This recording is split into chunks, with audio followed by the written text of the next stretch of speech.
What's up, guys? So there's been a leak recently of a Destined Rivals illustration card. It looks awesome. It is a Kangaskhan, and it's just walking down the street. There's really not much that's special about the card, but it is a beautifully illustrated card, and it is a leak that no one has seen until now. We're not even sure if it's real. It was posted on a Reddit thread with really no context. I saw it from Jodo Jake, who sent it from me from Ryan's Card House. It's pretty cool to see that. Also, it included the pack art. The pack art is very, very convincing. I'm sorry, guys. There's no way that pack art's fake. There's no way. It's right around the corner. They've been producing a lot of it. I'm sure something slipped out or something got put in the wrong tin or some mistake was made or something was stolen. There is probably there's probably a reason, whether it's for better or worse, that card and the pack art was just leaked. But I still think it is phenomenal looking, and it's going to be crazy. Destined Rivals with the pack art, with the purple, with Giovanni, with the Mewtwo, that pack art looks phenomenal, and I can definitely see people wanting to literally collect the actual loose packs because they're gorgeous looking. And I'm sure the other pack arts are going to be just as gorgeous in person, and it's very, very exciting. But it is a little bit of a bummer. We get so deep into the next set, we haven't even gotten Journey Together here in the States yet. So that will be really exciting when Journey Together drops. I was telling a buddy today, I do think I'm probably going to do the same thing I did with Surging Sparks with Journey Together and Destined Rivals. I think the craze will continue. I don't think people are going to be able to get these sets very easily. I also don't think distribution is going to be great. I don't think allocations are going to be great. I think that Pokemon is purposefully going to operate that way. And I think we're going to get a ton more down the road and slowly sprinkled throughout retail stores. But it's really in the ball's in Pokemon's court, right? If they want to print more, they can print more. They have the power to do so. So hopefully they'll make the right decisions. I honestly think they printed plenty of 151. I'm pretty happy with how they handled 151, which was my other set that I feel like in Scarlet and Violet was the best of the best. You got the best of both worlds. You got modern artwork and style combined with the OGs.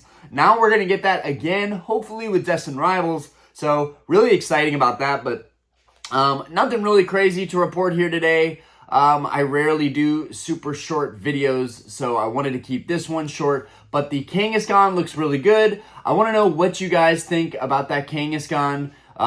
Do you think it's actually going to be a part of the set or just somebody leaking something or some misinformation? It looks legitimate to me.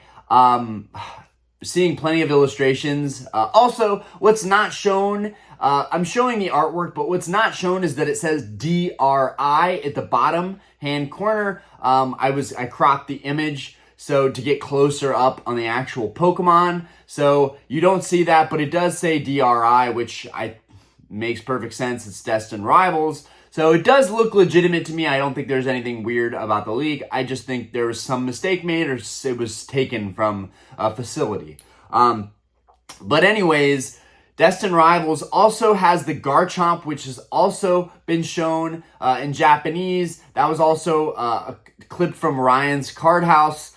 It looks phenomenal, right? I said that the Garchomp was going to be great. You've got Cynthia in the background. There's a lot of people that collect just Cynthia cards. We have someone like that in our Discord and one of the subscribers. So we know that people are already going to be all over the character card with Cynthia, and you've got Garchomp.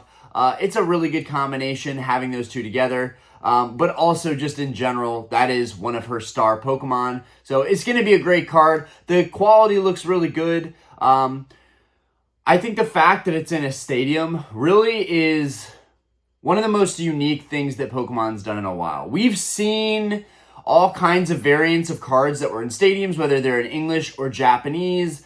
But I feel like this one really, really stands out. And with Pokemon being at a peak time in the hobby's popularity, there's no question that this Garchomp will be extremely popular, right?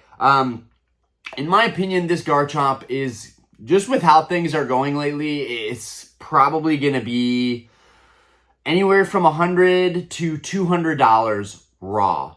That's what I honestly think this card is going to come out swinging. This is theory. These are speculations. A lot of this channel is just theories and speculations, guys. Don't take my word for fact. I do not know everything about the hobby. I just think with how things are going recently, that's how it's going to go. Anything else? No, that's pretty much it. I wanted to talk about that Garchomp. I want to talk about that Kangaskhan. They look awesome. Destined Rivals is looking better and better every day. And the pack art looks really, really good. If you were going to be into sealed collecting, this would be the ultimate set to go into sealed collecting, for sure. I personally would be willing to pay a little bit of a premium on this set just to get it when it comes out, even though I know that that is the wrong thing to do. I should be practicing some restraint. I do believe I'll be able to do that fairly easily with Journey Together, mostly because we know that Destined Rivals is right around the corner, and I think a lot of people are going to agree with that, that it's easier to sit out on a set like Journey Together when you know a set coming after it is going to be absolutely bonkers. Now, I do think Journey Together is really good. It does kind of suck that Journey Together is not going to get nearly the kind of praise that it deserves because it has a set like Destined Rivals coming up right after it. The Clefairy looks really, really good from Journey Together. I would like to have that Clefairy in my collection. It also makes me think that other Clefairies are going to be more popularized, particularly the first edition base set Clefairy. For some reason, I feel like that card is going to pop off a little bit just because of the Journey Together Clefairy. Just when there's a modern card that just reignites the flame of a certain Pokemon in a certain generation, particularly Gens 1 through 3, those are my favorite generations. So yeah, that Clefairy is on the list. Also, the Articuno illustration rare will be on my list. And then I know I'm forgetting one. I was texting a friend earlier about it. Yeah, the Articuno, the Clefairy, and Misty's Lapras and Misty's Psyduck. Those look absolutely incredible. But either way, the Misty cards that are coming out are phenomenal. I cannot wait to get my hands on those. Those will definitely be chases for me. But I'll basically just... I don't think there's a point for me to go to my local shops lately. It's just been nuts. The prices have gone up on everything.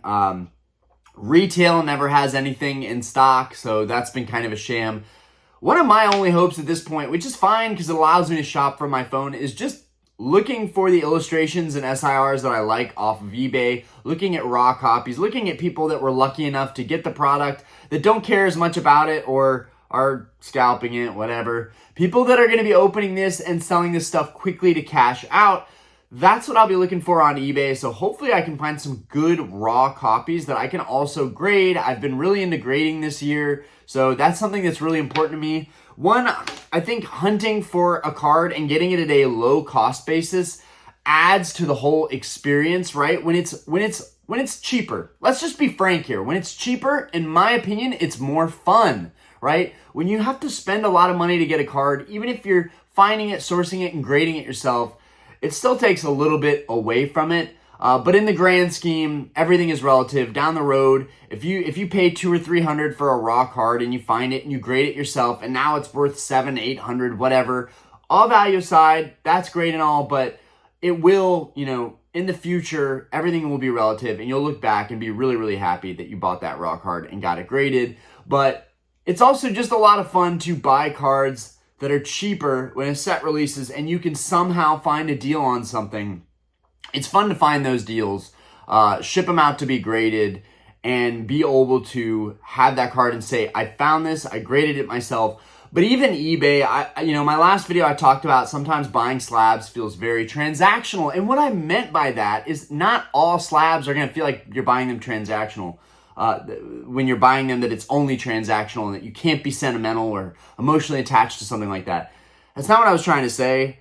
What I was trying to say was when you get it in a card for much less, or you're buying a collection of cards, even if someone else built up that collection, whatever. When you're buying a collection of cards and your cost basis is so low and you get to sort through them and it's so much fun, it's that whole experience, it's that memory that means so much to me sometimes. And while I probably won't have very many experiences like that moving forward, unless you're at a card show or unless someone reaches out and they're like, I'm going to sell you my whole collection. That's still one of my favorite things in this hobby, was buying people's collections, sourcing the cards, getting to go through everything and sort through everything regardless of the conditions, and then sending some of those cards to get graded. A lot of fun. And right now, even buying these cards when the set drops is going to feel transactional for me personally, right? I'm not saying how you're supposed to feel. I'm saying how I feel about it, right? This is my channel. I get to talk about things that I feel about in the hobby, and that's one of them, that everything is beginning to be more and more transactional, and there's no fun memory going along with it. Anyways, I'm still going to try and source some of the cards that release in these next couple of sets, and hopefully I can find them on eBay for like decent prices, whether it's an auction or making an offer to somebody. I have found that I have better luck making offers to people. Occasionally you can get a great deal on auctions, but right now in this current hyped up environment, it does seem like it's tough to do auctions. You wait all week for a card and then someone upbids you at the last minute. So I understand why a lot of people don't like auctions, and it's made me start thinking about maybe running less auctions and doing more buy it now. That way, even if someone wants a card, they can shoot an offer and pay for it that day. And yeah, that's pretty much all I got for you guys. Good luck out there. I hope you guys can find all the cards you're looking for in these next sets. Let me know what you think about that Garchomp, about the Kangaskhan, about the pack art. Are you super excited for Destined Rivals, or are we dreading its release, knowing that it is going to be absolute craziness? Anyways, peace out, guys. I had a super long night at work last night. It did go successful, but now it's back to the grind. I actually have to do a double today, so I have to race in right now after making this video. But hopefully I'll get this uploaded maybe on my shift today or late tonight. Lately, my uploads have been getting later and later due to work. But anyways, peace out, guys. I hope you guys have an absolutely fantastic day. And let me be very clear about this. I am pumped for this hobby. We have amazing sets that are about to release, right? We're on the edge of Journey together, and then Destined Rivals right after it. And then on top of that, there are megas returning that people are getting hyped up about, that we already have kind of confirmed leaks that we are going to have some epic megas. There's going to be the Mega Gengar in the future sets. So very exciting stuff. Do you guys really feel like the next era is going to be great with megas, or do we feel like it's kind of going to be mid? I was never a huge fan of the megas. I want to know what you guys think about the mega type Pokemon. Are they fire, or are they kind of a weird mid-era Pokemon that a lot of us missed out on and just have a hard time relating with? It's all opinions, guys. If you like it, tell me why you like it. If you don't like the megas, tell me why you don't like the megas. I wonder if some of us have the same opinions, because there's some of them I did like the Mega Rayquaza. I actually did like the Mega Rayquaza. Unfortunately, I sold mine before things really took off. But it is what it is. I realized for myself that I really wasn't as appreciative of megas as other people, and I felt like there's no point to keep it in my collection if I wasn't going to appreciate the same way as other people.